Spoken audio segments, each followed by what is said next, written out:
Rule number 1, remember to take turns. Allow other climbers to try a climb after your attempt. You're allowed to take a second attempt if you're close to finishing or you just slipped off of the first move.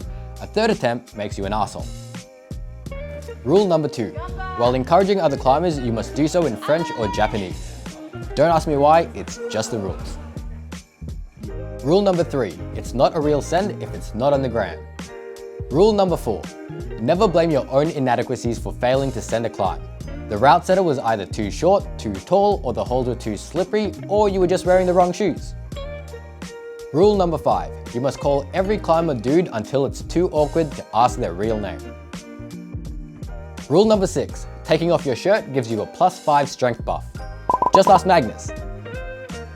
Rule number 7, if you're a male, you are obliged to show the cute girl how to climb the pink V2 in the corner. Note, you must do so in the creepiest way possible. Rule number 8, every gym must have a resident beta sprayer who is obligated to tell others projecting the climb how to do the moves. The beta sprayer should also not be able to send the climb as well. Rule number 9, bring your own chalk.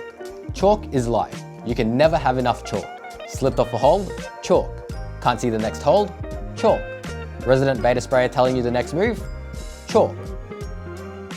Rule number 10, don't go for a handshake ever. Trust me, it's awkward. Climbers don't shake, we fist each other. Rule number 11, no one cares if you fail. Everyone cares if you don't try. It's okay, buddy, just walk it off.